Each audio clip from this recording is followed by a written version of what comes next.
A 50 años del golpe de Estado, en el podcast de chilepunk.cl queremos adscribirnos a la declaración de la editorial El Nodo, donde yo, Felipe Gómez, tengo el placer de colaborar, para referirnos a esta fecha en la que se conmemora el devenir trágico de la historia y la derrota de un proyecto histórico cuyas contradicciones internas dieron por resultado el avance del fascismo, años de persecución, exilio, ejecuciones, torturas y desapariciones sistemáticas, dejando una huella imborrable en la historia de este pueblo. Durante este periodo se habilitaron campos de concentración de norte a sur, desde Pisagua en el norte hasta Isla Dawson en el extremo sur de Chile. Se formaron nuevos órganos represivos especializados como la DINA o la CNI, además de los servicios de inteligencia de las diferentes ramas de las Fuerzas Armadas, como el CIFA, más tarde llamado DIFA, perteneciente a la Fuerza Aérea, el SICAR de Carabineros, el SIN perteneciente a la Marina y el Comando Conjunto que operó paralelamente al periodo de la DINA. Todos ellos ejecutores directos del terrorismo de Estado, sumado a la colaboración del mundo civil y de la derecha. Esta estructura se desplegó para perseguir a militantes, dirigentes, simpatizantes y sus familias. Las dimensiones de lo traumático asociados a la violencia dictatorial son huellas imborrables, muchas veces impronunciables, imposibles de simbolizar e irrepresentables.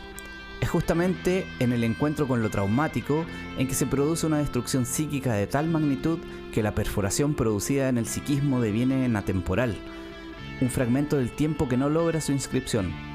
No hay significante que inscriba lo traumático, que en última instancia se disemina por todo el cuerpo social a través del tiempo, más allá de las generaciones.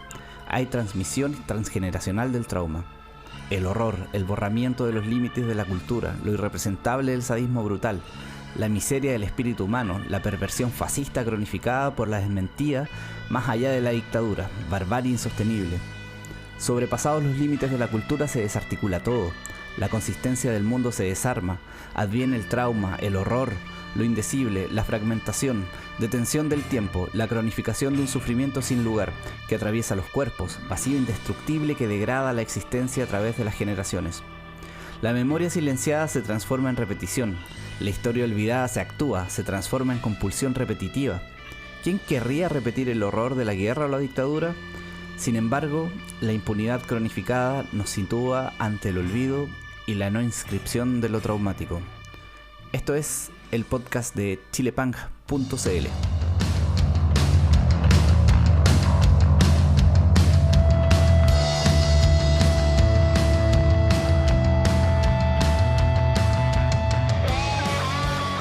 ¿Qué tal amigos, amigas, amigues? Bienvenidos todos al podcast de chilepunk.cl. Mi nombre es Felipe Gómez y los voy a estar acompañando los próximos 45 minutos de música y conversación. Muchas gracias a quienes hayan escuchado esta breve introducción. Quisimos hacer una pequeña reflexión basándonos en un texto publicado por la editorial El Nodo, porque no podemos dejar pasar esta fecha, no somos indiferentes a lo que ocurre, a la historia reciente de nuestro país, y justamente este episodio del podcast busca convertirse en un pequeño espacio humildemente de memoria para reflexionar sobre un tema que probablemente pasa a segundo plano cuando se trata de referirse a los horrores de la dictadura, y que se trata justamente sobre la música underground. ¿Qué pasó con la música underground situada en este devenir histórico de nuestra convulsionada nación? ¿Qué pasó con las bandas under antes del 11 y después del 11 de septiembre en adelante?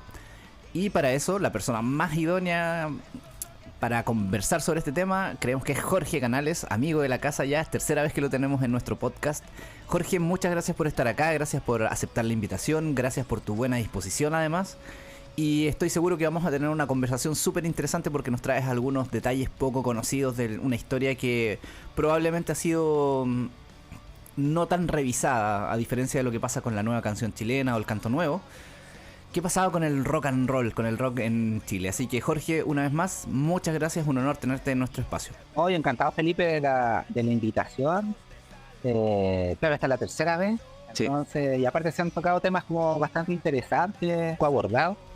No sé, desde la historia del punk que hablamos la primera vez hasta la vinculación de Jorge González con este género musical. Y hoy día nos convoca un tema tal vez un poquito más amplio, un poquito más para el género que aborda en tu podcast, pero está bien porque estoy que los géneros musicales, sí, por supuesto que se van alimentando de una u otra manera, no son hechos aislados, sino que efectivamente la música está entrelazada desde su estética, desde su performance, desde sus sonoridades.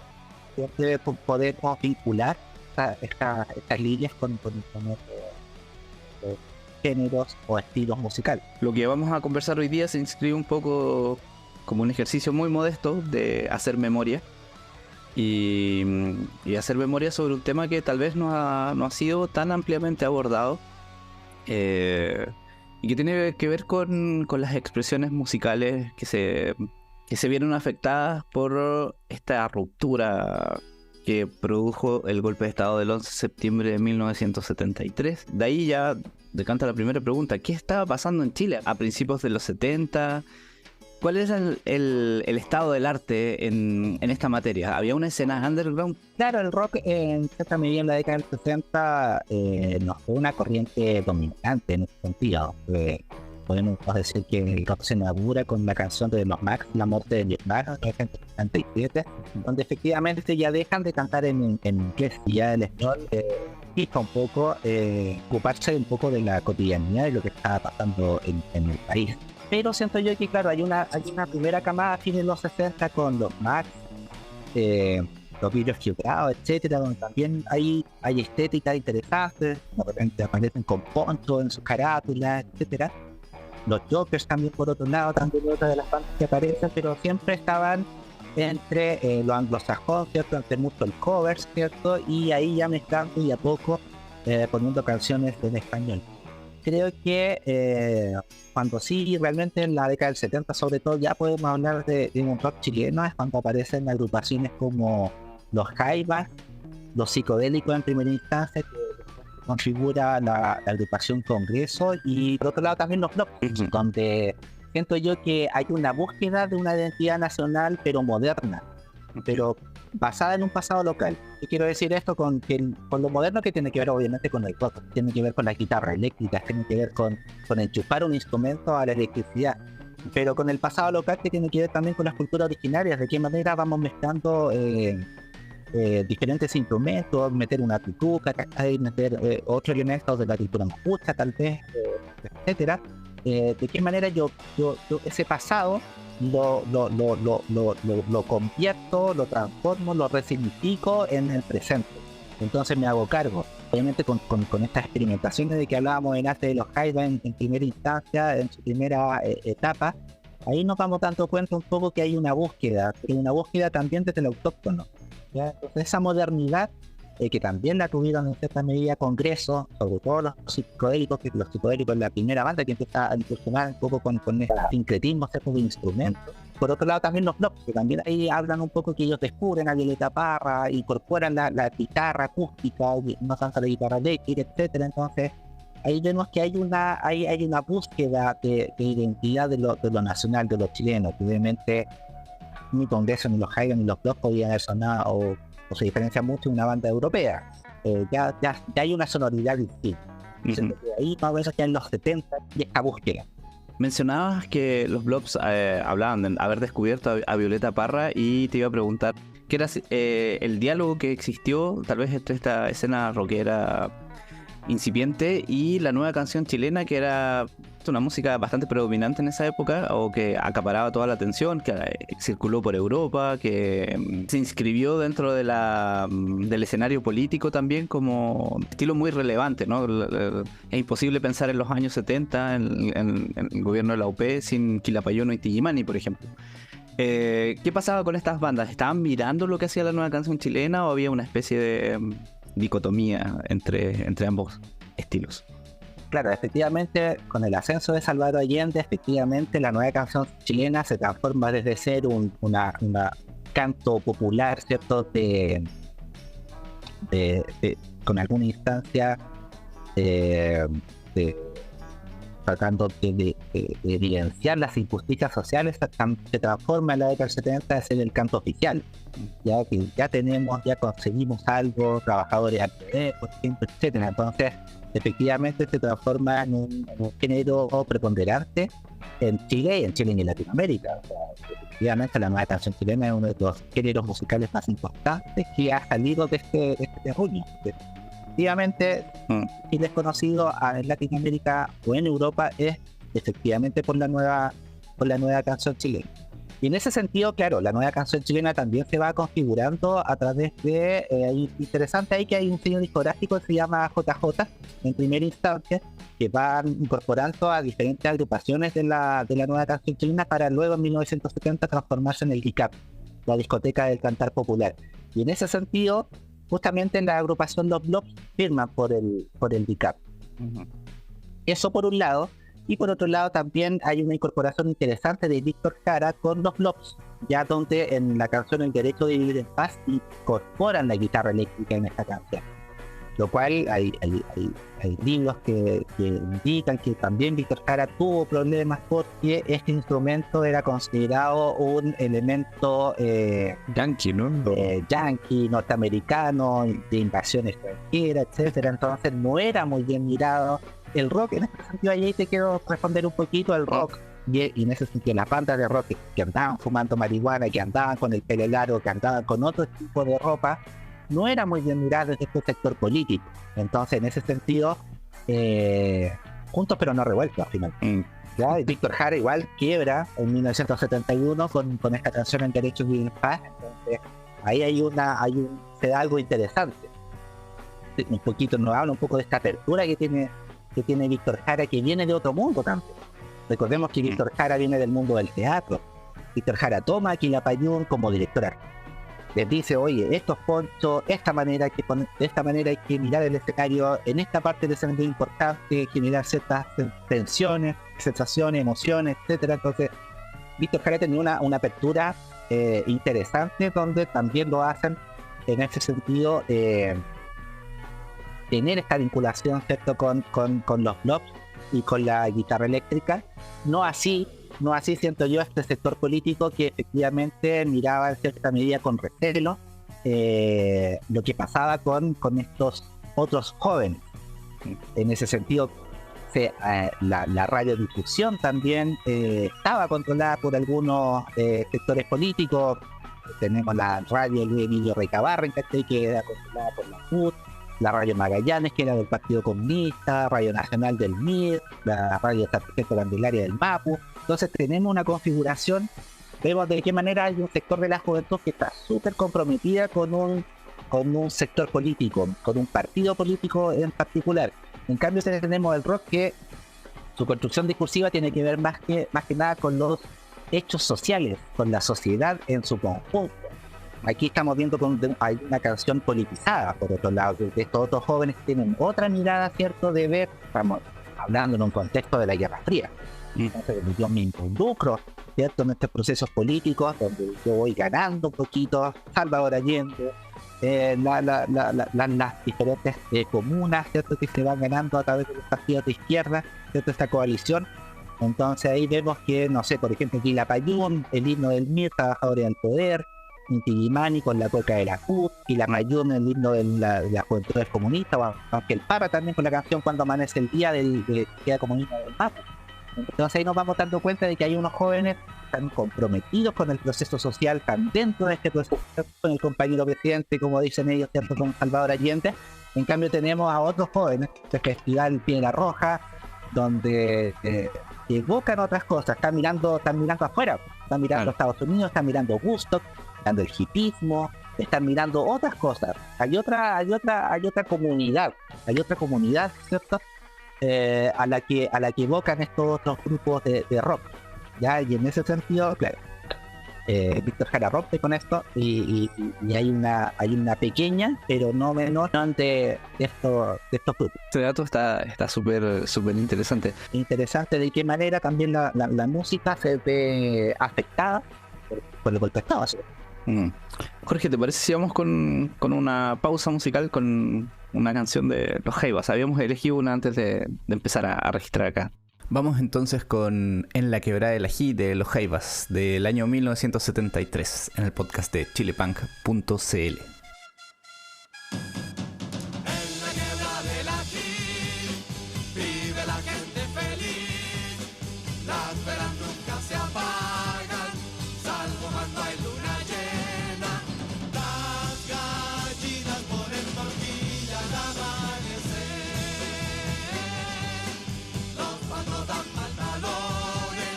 La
las nubes entre tinto, suben los cantos pa'l cielo, tiembla la tierra al compás. Entre soles y lunas llenas se vive allí.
Entonces, eso eran los Jaivas en el podcast de chilepunk.cl, en un episodio especial donde nos estamos desmarcando un poco del punk rock para hablar de manera un poco más amplia sobre qué ocurrió con la música chilena antes y después del golpe de Estado. Jorge, un ratito antes de iniciar esta conversación yo estaba leyendo un artículo de un historiador, lo tengo acá, Manuel Vicuña, que publicó hace un tiempo en CIPER, y él discutía un poco esta idea que se instaló y que tiene bastante aceptación hasta el día de hoy, que habla de un apagón cultural post-dictadura. Efectivamente se interrumpieron algunos procesos de manera violenta en dictadura. Sin embargo, el autor acá plantea que esta coerción militar abrió una escena underground o una escena clandestina en distintos factores, no solo en la música. ¿Qué opinión te merece a ti esta idea? ¿Compartes tú la idea de apagón cultural o la verdad es que disientes un poco de esto? Claro, yo el apagón cultural yo lo pondría entre comillas. Ajá. El hecho de que, claro, efectivamente en los medios de comunicación masivos tal vez podríamos hablar de un apagón cultural, porque definitivamente hay una manifestación cultural que se está dando desde el subterráneo, desde el underground, desde la clandestinidad, como tú lo dices, pero existe. Y hoy día lo recordamos, y hoy día levantamos diferentes instancias para, desde la memoria, levantar este tipo de manifestaciones de personajes, de personas muy importantes, ¿cierto?, que hicieron bastante por la cultura nacional.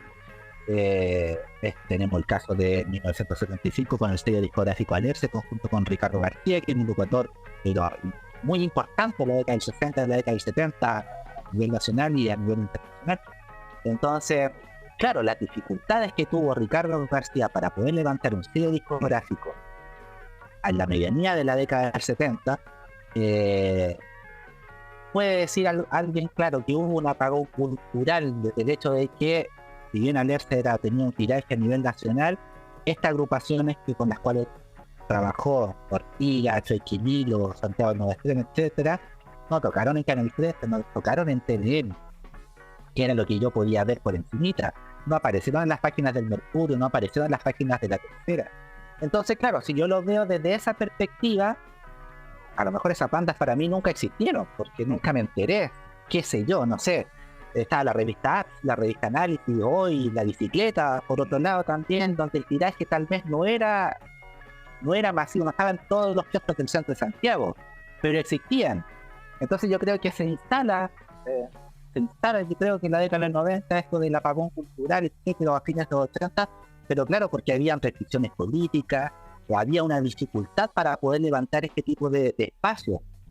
Estamos hablando de un circuito de peñas folclóricas interesante que también se dio en todo Santiago, en comunas, etcétera. Entonces, claro, lo del apagón cultural, a lo mejor, si yo no me enteré o no supe bucear, ¿cierto? Dentro del underground, dentro de estas manifestaciones tal vez estas pequeñas, claro, me podría hablar a lo mejor de apagón cultural, pero de que se movía la cultura, de que habían espacios, claro que lo había. El apagón cultural también lo dejaría entre comillas solamente.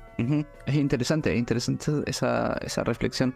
Estas escenas disidentes, ¿cómo se empezaron a rearticular? ¿Cómo empieza a rearticularse una escena de rock, underground? ¿O dónde? ¿Qué espacios utilizan? ¿En qué sectores? Claro, en particular la escena rockera, pienso yo que hay una rearticulación pasada a la medianía de la década del 70, 78 y 79. Estamos hablando de bandas como Tumulto, Millantú, Arena Movediza, Los Trapos, Positunga, etcétera, que son agrupaciones que comienzan a articularse, pero interesante que desde la periferia.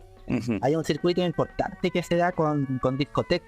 Recordemos que a fines de los 70, mediados de los 70, fines de los 70, la música disco era como lo que nos ayudaba, Fiebre Sábado por la noche, claro. Y nos invaden a través del cine, nos invade a través de la música envasada, ¿cierto? De estos lugares de noche, pero también dentro de este circuito y desde la periferia se empiezan a dar también que este tipo de agrupaciones empiezan a tocar. Estoy hablando de comunas como Quinta Normal, con la discoteca Profecía, Maipú, la discoteca Niebla, la Cocodrilo en Renca, Santiago Centro, la discoteca Naranja, que me tocó alguna vez dedicar al dueño de este espacio. Entonces ahí más o menos se empieza un poco a articular lo que quedaba un poco de este hipismo, lo que quedaba un poco de este virtuosismo de guitarras, de estos solos de baterías, de estar mirando tal vez a bandas que no estamos mirando a lo mejor de los Beatles o a Rolling Stones, sino que a lo mejor estamos mirando a Led Zeppelin, a lo mejor estamos mirando un poco a Deep Purple. De hecho, la mayoría de estas agrupaciones también, para sortear un poco la censura, empiezan un poco a hacer covers, a cantar en inglés. Muchas de ellas incluso sin saber lo que estaban cantando. Entonces, más o menos ahí, en ese sentido, a fines de la década del 70 se empieza a rearticular un poquito este circuito rockero de comunas periféricas que pululan, ¿cierto?, en diferentes discotecas. Boca a boca, sí. Aquí estamos hablando del boca a boca, poco afiche, también con una interesante ahí frecuencia policial, donde irrumpen estos espacios en la policía, donde había un modo operandi bien interesante. Me tocó hacer una investigación alguna vez sobre conciertos de rock en dictadura, y el modo operandi, cuando entrevistábamos a diferentes agrupaciones, era policía entraba, hombres a un lado, mujeres a otro, la agrupación acá, y todos carne afuera. Entonces estaban 10, 15 personas, público, simplemente porque estaban reunidos haciendo rock. O sea, bien interesante. Sí. Pero también se da la paradoja también de que habían espacios también como oficiales que en cierta medida respaldaban un poco este movimiento, por llamarlo de alguna manera, de rock a fines de la década de los 70. Por ejemplo, estaba la Radio Nacional, el Radio Nacional que era de invierno, pero estaba el programa de los Superdiscos. Ahí pasaban un poco toda esta música. Estaba la Secretaría Nacional de la Juventud, parte de la institucionalidad, que se encargaba un poco de los asuntos juveniles. pero tenía que ver más con moldear a la juventud más que apoyar o buscar cuál era la inquietudes que tenía la juventud, tenía más que ver con moldear. Interesante. Vamos con otro temita. Habíamos hablado, no sé si me estoy saltando algo, tú me corriges. Tumulto, ¿no? Claro. ¿Sí? Rubia de los ojos celestes. Exacto. Vamos con Tumulto entonces en el podcast de chilepunk.cl.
Entonces lo que escuchamos era Tumulto, la rubia de los ojos celestes, aquí en el podcast de chilepunk.cl. Estamos conversando con Jorge Canales sobre la música chilena, qué pasó antes, durante y a las postrimerías ya de la dictadura, que ya lo hemos mencionado antes, se produjeron algunos quiebres súper violentos en esa época, pero que aún así hubo manifestaciones culturales que lograron permear un poco el aparato represivo de la dictadura. Jorge, y si nos situamos más o menos a mediados de los 80, ¿qué podrías destacar? Ya ha pasado, supongamos que han pasado ya 10 años, digamos, desde el golpe. Alguna vez voy a retrotraerme a otra conversación que tuvimos y cuando hablamos de Jorge González. Y Jorge González mencionaba, en lo que tú me contabas, que él había visto una revista con una foto de los Clash. Y el tipo había quedado alucinando. Entonces mi pregunta va a ¿qué material estaba llegando a Chile para influenciar a los cabros jóvenes musicalmente y cómo entra todo lo que entró en esa época a Chile en el fondo y cuáles son las manifestaciones que empezamos a desarrollar desde este lugar del mundo? Como tú bien comentas, del 73 al 83 ya tenemos 10 años, entonces ahí ya estamos hablando de un recambio generacional que por lógica, por lo que nos dice la historia de la juventud, que va un poquito de mediados de los 50, ¿cierto? Que tiene que renegar un poquito del pasado, tiene que renegar con estos adultos, que tiene que renegar a la generación anterior. Y en ese sentido, claro, aparece efectivamente como punta de lanza Los Prisioneros en Chile, y aparece en Argentina también Soda Stereo, Charly García, Fito Páez, Sumo, también aparecen con unos nuevos discursos, con una nueva sonoridad, etcétera. Y claro, efectivamente esto coincide un poquito con hijos de retornados políticos, hijos de exiliados. Entonces muchos hijos de exiliados vuelven un poco con música fresca, llegan con revistas, llegan con un poquito todo lo que estaba pasando en Europa y en Estados Unidos. Cosa que por razones obvias en Chile no llegaba, porque había un bloqueo ahí, ¿cierto? Había una muralla gigante que ponía la dictadura con respecto a alimentarnos sobre lo que estaba pasando afuera. Y en ese sentido empieza a llegar a circular una música importante que proviene desde Europa, que tiene que ver un poco con la New Wave y tiene que ver con el punk.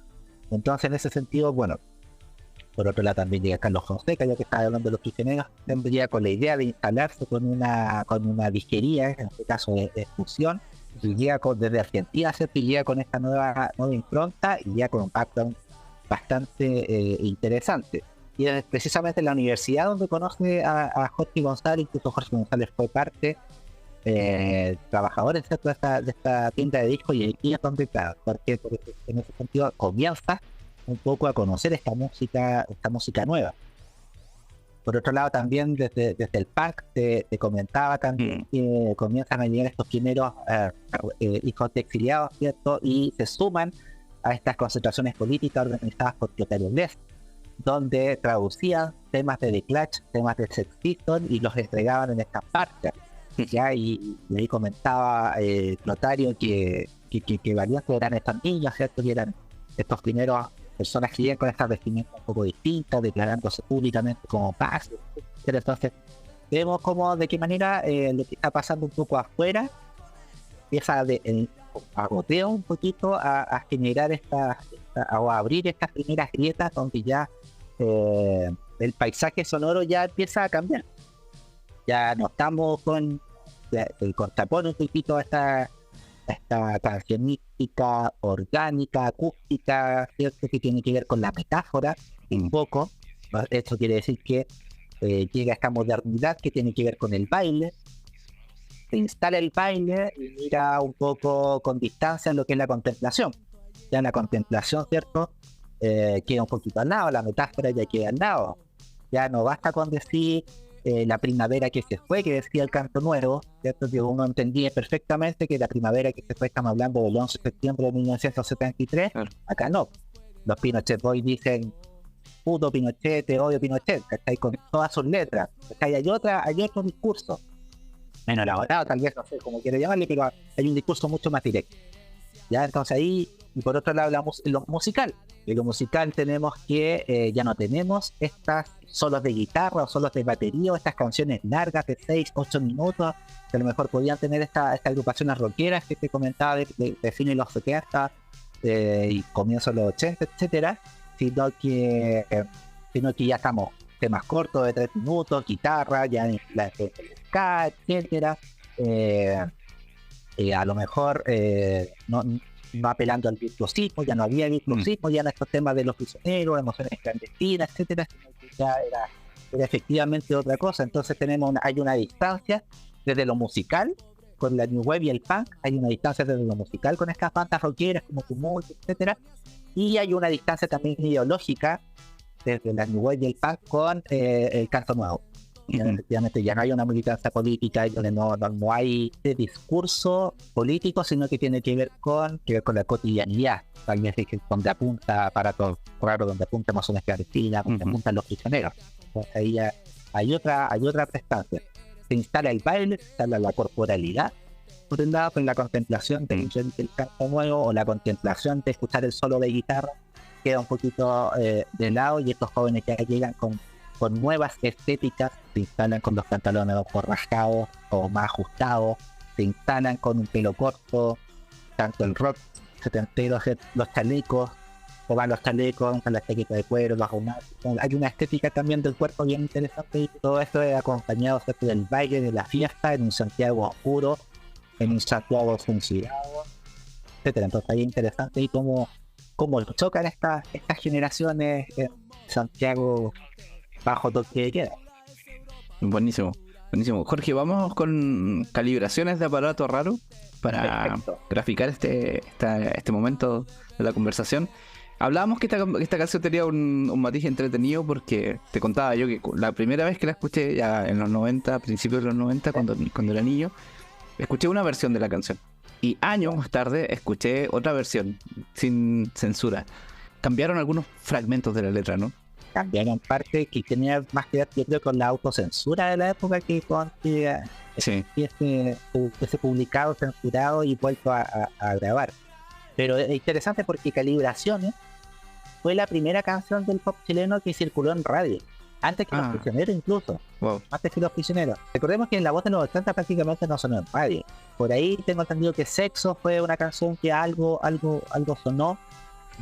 Pero efectivamente Calibraciones de Aparato Raro tuvo otra suerte, y fue la primera canción que abre un poco este nuevo espacio, que son las radios que efectivamente empiezan a hacer circular este tipo de música. Por supuesto que ahí juega un rol importante tanto Charly García como Soda Stereo, que fueron estas primeras bandas que empiezan a sonarse en Argentina, de rebote, llegan acá, abren este espectro que tiene que ver con lo mediático, y ahí se cuela, ¿cierto?, el Aparato Raro, ahí se cuelan Los Prisioneros, que recordemos que el primer disco nace de un sello discográfico independiente, que es Fusión.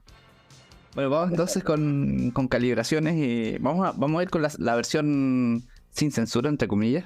Perfecto. Y le dejamos como tarea a las personas que nos escuchen que ahí busquen el otro y comparen la letra. Calibraciones en el podcast de chilepunk.cl.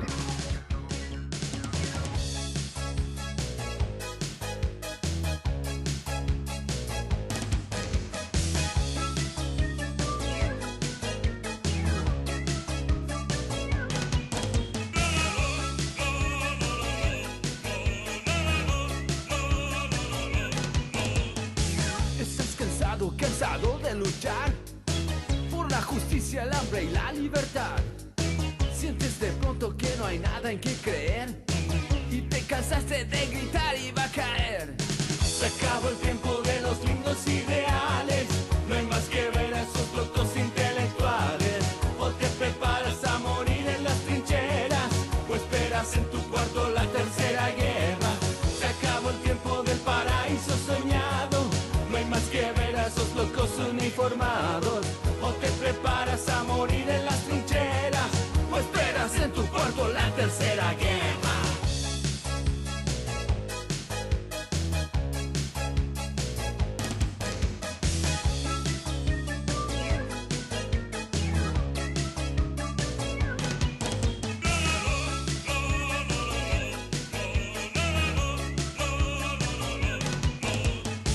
No trates ya de disfrazar tu temor, haciendo yoga e invocando al Señor. Si eres marxista irás derecho al infierno, si eres fascista eres peor que un cerdo. Se acabó el tiempo de los lindos ideales, no hay más que ver a esos locos intelectuales. O te preparas a morir en las trincheras, o esperas en tu cuarto la tercera guerra. Se acabó el tiempo del paraíso soñado, no hay más que ver a esos locos uniformados. O te preparas a morir en las trincheras, o esperas en tu cuarto la tercera guerra.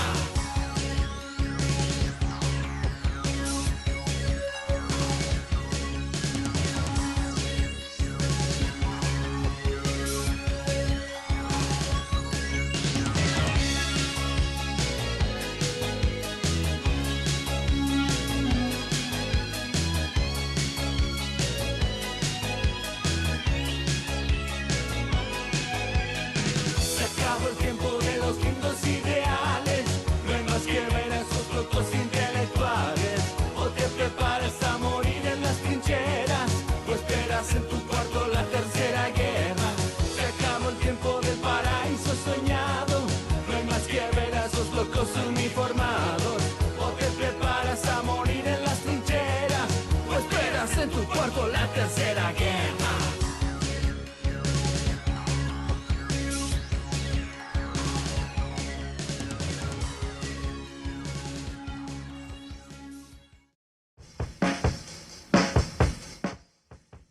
Aparato raro, entonces, calibraciones en el podcast de chilepunk.cl. Estamos con Jorge Canales conversando sobre la música chilena en esta época oscura. Jorge, estábamos hablando recién sobre la entrada de los sintetizadores a la música nacional con la aparición del New Wave. Los Prisioneros exploraron con eso, los Pinochet Boys, que decir, también tienen varios temas que son súper experimentales en esa materia. ¿Qué pasaba con la música chilena del under hacia fines de los 80? ¿En qué estado se encontraba cuando ya la dictadura se encontraba en sus postrimerías en los últimos días? Acá, por ejemplo, sí, si tomamos un poquito oído a lo que acabamos de escuchar, suena muy distinto a las últimas 3 canciones, la de Tumulto, Los Jaivas, que son todas canciones nacionales, ¿cierto? Esta canción de Aparato Raro, podemos darnos cuenta de que su sonoridad ya apela a otras cosas. De igual manera seguimos mirando a Europa ya, pero ya no estamos mirando a Led Zeppelin, a Deep Purple o a Silvio Rodríguez, qué sé yo, sino que estamos mirando a Depeche Mode, estamos mirando a Murder, por otro lado, etcétera. El cambio que hicieron los Prisioneros de la voz de los 80, de guitarra bajo batería, ¿cierto? Con influencia con el reggae, con influencia con rock, etcétera. Nos vamos a un Pateando Piedras, o el mismo primer disco de Aparato Raro, donde ya tenemos cajas de ritmo, sintetizadores, batería electrónica, sacar samplers, sacar pequeños extractos de sonidos y configurarlos nuevamente, modificarlos nuevamente, etcétera. Entonces ahí estamos como una etapa de experimentación que se da tanto en la New Wave como en el punk, tal como tú lo comentaste, con bandas como Pinochet Boys. También tenían cajas de ritmo, también tenían sintetizadores. Jorge, y el uso de estas herramientas musicales, por lo que conversábamos previamente, tuvieron una influencia hacia otros sectores musicales y sociales. Lo mencionabas tú. ¿Qué pasaba? Se empezó a articular una escena underground independiente que no venía de los estratos económicos, socioeconómicos acomodados o de las clases medias, sino que en la marginalidad también se fue recogiendo esta sonoridad para dar pie a algo que hasta ese entonces parece que no se había desarrollado tanto en Chile, que era el hip hop. Tú lo mencionabas antes. A fines de los 80, ya con el caso de la dictadura, hay una juventud nuevamente con este cambio generacional, ¿cierto? Donde es netamente del margen, que desde el hip hop, estamos hablando de los Panteras Negras, por ejemplo, que nacen con Renca, donde efectivamente ya no viene el amigo con una revista, no viene el amigo con un vinilo que lo trajo de Europa o que lo compró en la disquería Circu, en Fusión, etcétera, sino que estamos hablando de cabros que son influenciados en primera instancia por películas que dan en televisión abierta, como Peter Street, tiene una película, y Breaking, que dan en televisión abierta, donde aparecen cabros con estas también bases programadas, ¿cierto? Bailando. Y esto les llama la atención de sobremanera a estos chicos, ¿cierto? Que comienzan a replicar un poco lo que están viendo en televisión. Pero claro, no llega alguien ahí como diciéndote, oye, mira, esto se hace así o esto se hace así. Que a tanto así, yo me acuerdo en alguna entrevista, Lalo Meneses comenta de que él escuchaba mucho Michael Jackson, pero lo escuchaba porque el vecino lo escuchaba y él paraba orejas, entonces en la instancia de escuchar música, de esa calidad. Y en ese sentido, claro, empiezan a ocupar el espacio público. Piensan en lo caso de la dictadura, se empieza a ocupar el espacio público, cosa que era impensable a lo mejor para el punk, también por su aparataje, ¿cierto? De instrumentos también que no había mucho que ver. Aquí uno le ponía play a un cassette con una radio, a radio a pila, y vamos bailando. Por ejemplo, acá en el centro de Santiago, en el pasaje Bombero Osa, es donde efectivamente se empieza a articular una nueva generación donde ya las guitarras eléctricas ya no están. Se instalan nuevos códigos musicales, y se instala también la calle como un espacio de encuentro. Ya no el espacio cerrado privado, sino que el espacio público también es utilizado por una nueva juventud. Entonces, en ese sentido también es interesante. Sí hay un personaje también bien importante que es de la pose latina, Jimmy Fernández, que se instala, que llega ¿cierto? Del extranjero, y claro, llega haciendo pasos, llega haciendo un montón de cosas donde, claro, afuera, por supuesto, que de igual manera era todo más adelantado. Entonces aquí, claro, parte él un poquito y con todos los pasos que estaban haciendo aquí como que estaban un poquito en el pasado. Pero ahí interesante como tanto el Bombero Osa, ya a comienzos de los 90, el Paseo San Agustín, ya comienzan a ser identitarios de este nuevo fenómeno musical que es el hip hop. Ya en los 90 ya a los M16, sobre todo los Panteras Negras, ícono, que parte un poquito con estos nuevos códigos musicales, se instalan con cajas de ritmo y bases programadas. Ya vienen con otra mirada, igual política, hasta que ya se masifica, siempre ya que con Ser Humano, tal vez de tiro de gracia, claro, ya en los 90. Con la llegada de los Zetas, ya a mediados de los 90, ya el hip hop también, ahí hay una transformación del hip hop en cuanto a su construcción discursiva. Vamos con algo de los Panteras, para ir cerrando ya nuestro... ¿Cuál te tinca? Me parece siempre... No es malo nunca escuchar y volver a escuchar el Rapulento. Buenísimo. Estaba esperando que lo dijera. Ya, pues. El Rapulento de los Panteras Negras, aquí en el podcast de chilepunk.cl. El rapulento, el rapulento, el rap, el rapulento, el rapulento, el rapulento, el rap, el rapulento. Escucha tu nuevo estilo, el rapulento. El juez aquí te habla y no te llevo de cuento, porque el rapulento no es para los embarados, no es para los lonquis ni los arrecutados. Eres solo copiola, de esos que nos alumbran, de los choros calmados que siempre han ganado, que nunca han gritado y que siempre la gozan en una fiesta o en un carrete entre amigos. Vamos todos a caranearla ahora aquí conmigo, porque el rapulento nace ahí en la población. Los cabros chorros, la vieja baila y todo con esta canción, porque es mi maravillosa canción, mi más lindo emblema, el único vacío choro para olvidarse de los problemas. Así que apuro pasar la mente, dejemos atrás el descontento, porque ya estoy sonando todo por ritmo, el rapulento.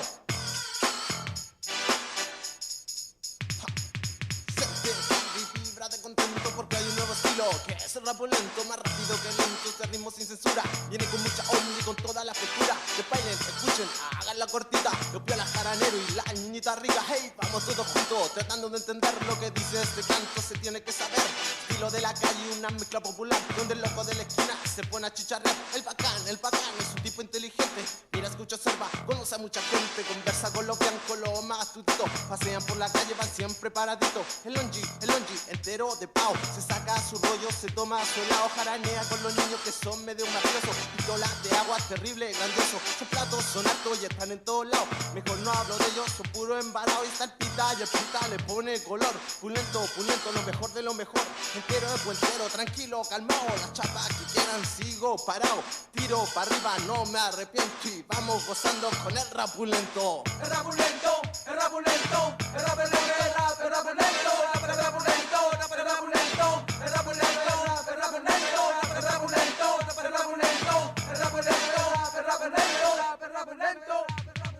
Este es el rapulento, llega con mucho estilo, una expresión musical de lo desconocido, mezclando el coa con la expresión rapera, dialectos de la calle, está donde tú lo quieras. ¿Qué pasa, pulento? Lo digo bien calmado, apura la carrera, longo de porque está chocado, porque la gente entiende lo que sepa y la lengua que este mundo solo hay que jaranearla. Después que cagüineo, que comente el que quiera, el que no baila conmigo no le levanto bandera. En este jaraneo de ritmo popular, comenta los pulentos, hay que vacilar. Los viejos acurridos caminan por la calle, conversan a una pierna que la lengua no le falle, y por eso que te digo, mi hermano el rapulento, vacílalo bien contento, porque es nuestro y no tiene plantilla. Yo aquí no la trabajo y no cuento maravillas, yo cuento la pulenta de lo que pasa afuera, lo que pasa en la calle, la vida de cualquiera. Bailen el rapulento, no sean embarados, te bailan la cara lolipo asustado, remece tus orejas de cosas rebuscadas. La luerda acá primero le ve uno aquí le dispara, yo mando la carreta de esta manga de habiloso, no van a parar mi lengua porque pienso mi canto y gozo. Comente de blanco, le ponga subversivo, escuchen el rapulento y no se queden dormidos. El explota el rapulento con un entiendo los panteras y cae en Santiago como bomba extranjera, atacando un vocabulario de los diccionarios. Yo sé parar el poeta, tengo ritmo de pero lo veo cuando digo lecto. Cada vez cuando digo rapulento, ja, es un dialecto muy directo. Pum pum, mi nombre chino me presento. Rapa, el rapulento, pum pum, el rapulento, ja, el rapulento, lo pisan los panteras, es bacán, me lo canto y me lo gozo. Diga rapulento para que te hace de movida, pum, el rapulento.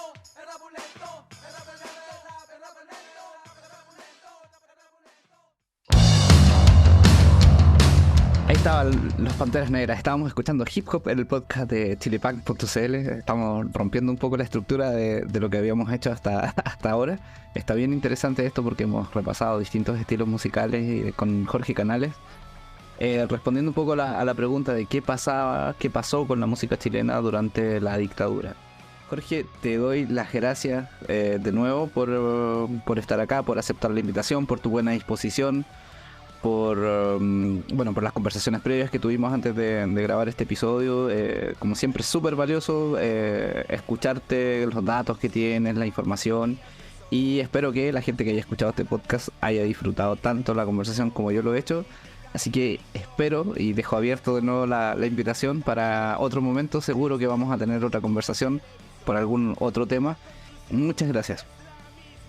Ya pues no, gracias a ti, encantado de generar este tipo, de apoyar y generar este tipo de espacio tal vez de memoria, que no de ciclo, de historia, de música y de mucha música. Bacán. Ya pues Jorge, hasta una próxima ocasión entonces. Ya pues, un abrazo. Un abrazo, que estén muy bien.